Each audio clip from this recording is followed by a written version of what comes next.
प्रादेशिक समाचार दर्शन कार्यक्रम में आपका स्वागत है। मैं हूं आपके साथ दीपा सिंह। आज के इस कार्यक्रम में हम बात करेंगे पिछले एक सप्ताह में हुई गतिविधियों की। तो आइए शुरुआत करते हैं आज की इस अंक की।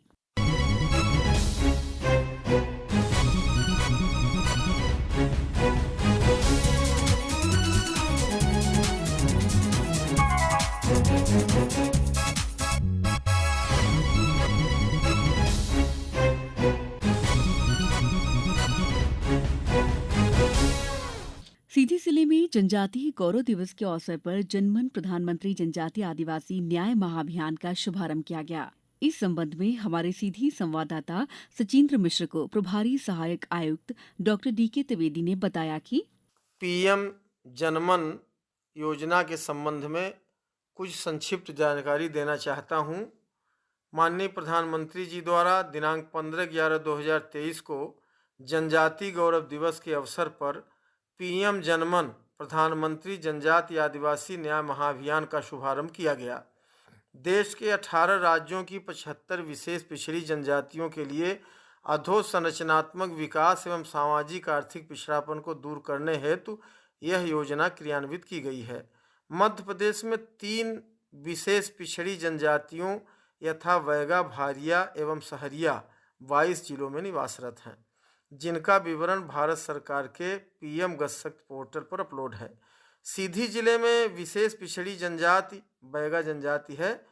योजना अंतर्गत भारत सरकार के 9 मंत्रालयों ग्रामीण विकास विभाग, स्वास्थ्य एवं परिवार कल्याण विभाग, शिक्षा विभाग, ऊर्जा विभाग, जल शक्ति विभाग, महिला एवं बाल विकास विभाग, जनजातीय कार्य विभाग, नवकरणीय ऊर्जा विभाग, दूरसंचार विभाग से संबंधित सेवाओं को चिन्हित किया गया है, जिसमें सबको पक्का घर, हर घर बिजली, हर घर नल से जल, गांव-गांव तक सड़क, दूरस्थ गांवों तक मोबाइल मेडिकल यूनिट, छात्रावासों का निर्माण, आंगनवाड़ी केंद्रों का निर्माण, आंगनवाड़ी केंद्रों के निर्माण के साथ साथ बहुउद्देशीय केंद्रों का निर्माण, वनधन विकास केंद्रों की स्थापना, दूरस्थ गांवों तक मोबाइल नेटवर्क। सीधी जिले में 5 विकास खंडों में 109 ग्राम पंचायतों में 172 गांवों में 8,775 पीवीटीजी बैगा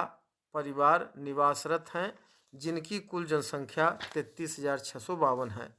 सीधी जिले में सर्वाधिक बैगा जनजाति कुसमी विकास खंड में 62 ग्रामों में 3,190 परिवार, जिनकी जनसंख्या 12,166 है, निवासरत हैं।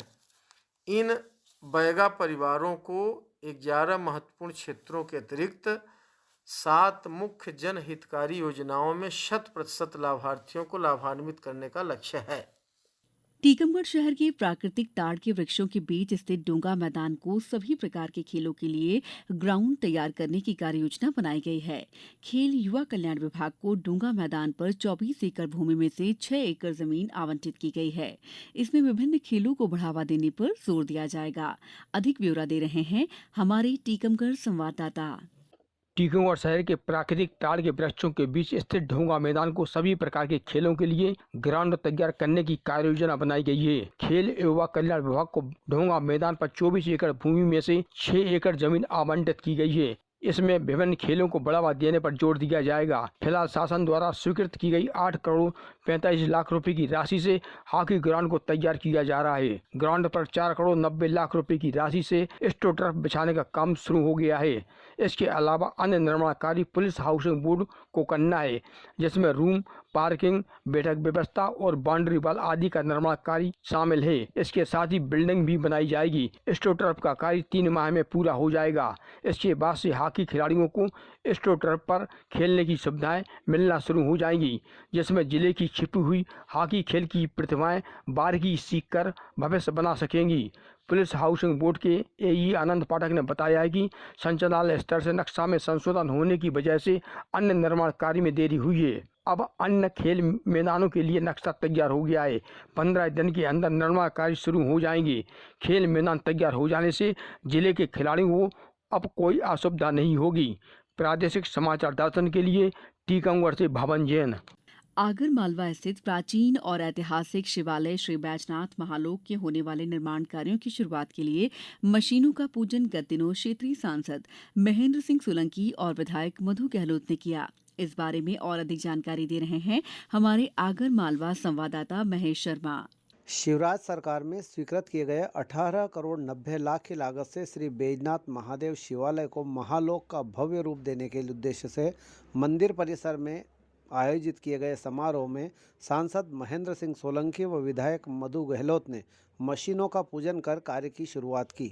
श्री बैजनाथ लोक के लिए स्वीकृत हुई राशि से प्रस्ताव के अनुसार बाणगंगा नदी पर पुल तथा दाहिनी ओर खाली पड़ी जमीन पर कंपोजिट बिल्डिंग का निर्माण, जहां से सप्तऋषि मंदिर पहुंचने के लिए पैदल रास्ता, जीर्ण शीर्ण अवस्था वाले कमल कुंड का जीर्णोद्धार, इंदौर कोटा राष्ट्रीय राजमार्ग क्रमांक 552 जी स्थित मुख्य मार्ग से 12 मीटर तो परिसर में 24 मीटर की आकर्षक डिवाइडर युक्त सड़क निर्माण, मंदिर परिसर में सभागृह से ठीक पहले वाले स्थान पर एक बड़ा हॉल का निर्माण, हिंगलाज माता मंदिर को भव्य रूप प्रदान करने के साथ ही गर्भगृह के पीछे खुली पड़ी भूमि पर दर्शनार्थियों के लिए पिकनिक और मनोरंजन के लिए आकर्षक गार्डन का निर्माण होगा। इसके साथ ही बच्चों के लिए झूले और दर्शनार्थियों के लिए आरामदायक बैठक व्यवस्था के साथ ही विभिन्न विकास कार्य शामिल हैं। प्रादेशिक समाचार दर्शन के लिए आगर मालवा से मैं महेश शर्मा। हमारे उज्जैन संवाददाता हेमेंद्र नाथ तिवारी ने बताया है कि विक्रम विश्वविद्यालय उज्जैन में राष्ट्रीय शिक्षा नीति के क्रियान्वयन की समीक्षा और चुनौतियों पर चर्चा के लिए 2 फरवरी को राष्ट्रीय कॉन्फ्रेंस का आयोजन किया जा रहा है। राष्ट्रीय शिक्षा नीति के क्रियान्वयन की समीक्षा और चुनौतियों पर चर्चा करने के लिए मध्यप्रदेश, छत्तीसगढ़, उत्तर प्रदेश के 270 से अधिक शासकीय विश्वविद्यालय के कुलपति विक्रम विश्वविद्यालय में एकत्रित होंगे। विक्रम विश्वविद्यालय उज्जैन में राष्ट्रीय शिक्षा नीति के क्रियान्वयन की समीक्षा और चुनौतियों पर चर्चा करने के लिए 2 फरवरी को राष्ट्रीय कॉन्फ्रेंस का आयोजन किया जा रहा है। राष्ट्रीय शिक्षा नीति के क्रियान्वयन की समीक्षा और चुनौतियों पर चर्चा करने के लिए मध्य प्रदेश, छत्तीसगढ़, उत्तर प्रदेश सहित 270 से अधिक शासकीय विश्वविद्यालयों के कुलपति उज्जैन में एकत्रित होंगे। विक्रम विश्वविद्यालय कुलपति प्रोफेसर अखिलेश कुमार पांडे को राष्ट्रीय शिक्षा नीति 2020 के मध्य क्षेत्र क्रियान्वयन समिति का लीड कोऑर्डिनेटर बनाया गया है। कुलपति डॉक्टर अखिलेश कुमार पांडे ने बताया कि जिन विश्वविद्यालयों में नई शिक्षा नीति लागू हुई है वे अपने अनुभव दूसरे विश्वविद्यालयों के साथ बांटें, यही इस आयोजन का मुख्य उद्देश्य है। उन्होंने कहा कि राष्ट्रीय शिक्षा नीति का एक उद्देश्य ऐसे उत्कृष्ट लोगों का निर्माण करना भी है जो रचनात्मकता, सृजनात्मकता और वैज्ञानिक मानसिकता में निपुण हो, और यह कॉन्फ्रेंस इसी उद्देश्य की पूर्ति के लिए की जा रही है। इसके अतिरिक्त विभिन्न विश्वविद्यालयों के शिक्षाविदों का आपस में विचार विमर्श सकारात्मक ढंग से हो सके, यह भी इस आयोजन का एक मुख्य उद्देश्य है। प्रादेशिक समाचार दर्शन के लिए उज्जैन से हेमेंद्र नाथ तिवारी। केंद्र सरकार की अमृत भारत योजना के तहत विदिशा जिले के 119 अमृत सरोवर बनाए गए हैं। अमृत सरोवर बनने के बाद से गांव में जहां गिरते भूजल स्तर की समस्या दूर हो रही है, तो वहीं खेतों में सिंचाई की सुविधा भी मिलने लगी है।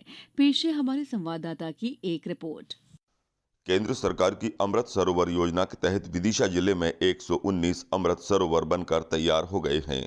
अमृत सरोवर बनने के बाद से गांवों में जहां गिरते भूजल स्तर की समस्या दूर हो रही है, तो वहीं खेतों में सिंचाई की सुविधा भी बढ़ गई है।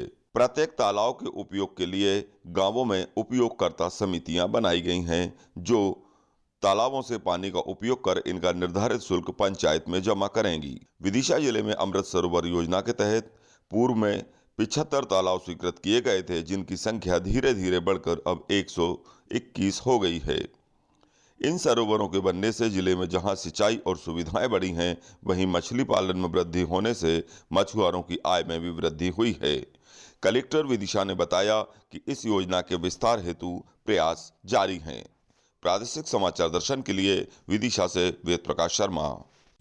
वहीं अशोकनगर जिले में किसानों को पारंपरिक खेती के साथ साथ व्यावसायिक खेती के गुण भी सिखाए जा रहे हैं। कृषि विज्ञान केंद्र के वैज्ञानिक किसानों को स्ट्रॉबेरी की खेती करने के लिए प्रोत्साहित कर रहे हैं, जिससे किसानों की आय में बढ़ोतरी हो सके। कृषि विज्ञान केंद्र के कृषि वैज्ञानिक डॉक्टर BS गुप्ता ने बताया कि कृषि विज्ञान केंद्र अशोकनगर पर एक नई फसल स्ट्रॉबेरी की परीक्षण की गई है, जिसके बहुत उत्साहवर्धक परिणाम देखने को मिले हैं। सामान्य तौर पर हमारे जिले के पारंपरिक खेती करते हैं किसान लोग, और उसकी जगह पर हम स्ट्रॉबेरी जैसी फसल को यहाँ की जलवायु के हिसाब से अगर करते हैं तो अच्छा उत्पादन प्राप्त करके लाभ कमाया जा सकता है। जो किसान भाई स्ट्रॉबेरी की खेती करना चाहें वो अक्टूबर 15 से लेकर लगभग 15 नवंबर के बीच में इसके पौधों की रोपाई कर सकते हैं। और इसके बाद में रोपाई करने के बाद इसमें 45 दिन के आसपास इसमें फल आ जाएंगे आपको। और इसकी जो किस्में हैं सामान्य तौर पर अपने क्षेत्र में ये विंटर डाउन है, विंटर स्टार है, स्वीट चार्ली है, ये किस्में हैं, इनको लगा सकते हैं। और एक पौधे से लगभग 500 से 700 ग्राम तक फल प्राप्त किए जा सकते हैं। औसतन यदि हम 400 ग्राम भी फल प्राप्त करते हैं तो काफ़ी अच्छा है। और दूसरा, 1 एकड़ में लगभग 18 से 20 हज़ार पौधे लगते हैं। और यदि हमने एक पौधे से 400 ग्राम फल भी प्राप्त किए तो हमको काफ़ी अच्छा उत्पादन प्राप्त होगा। और लगभग 150 से 200 रुपये किलो में इसका विक्रय किया जा सकता है। स्वास्थ्य की दृष्टि से ये बहुत अच्छी है, एंटीऑक्सीडेंट पाए जाते हैं और इसके कारण ये कैंसर रोग में, हृदय रोग में, डायबिटीज़ में, मानसिक संतुलन एवं मांसपेशियों के लिए काफ़ी अच्छी और शक्तिवर्धक है। इसके अंदर डाइजेस्टिव रेशे भी पाए जाते हैं और इसमें फैट कम पाया जाता है और हमारे लिए ये स्वास्थ्य के लिए बहुत अच्छी है। और जो लोगों को तकलीफ़ है वो इसका सेवन कर सकते हैं। किसान भाई अपने यहाँ इसको आसानी से अशोकनगर की जलवायु में उगा सकते हैं। प्रादेशिक समाचार दर्शन के इस अंक में इतना ही। अगले सप्ताह फिर होगी आपसे मुलाकात इसी दिन इसी समय पर। तब तक के लिए मुझे दीजिए इजाजत। नमस्कार।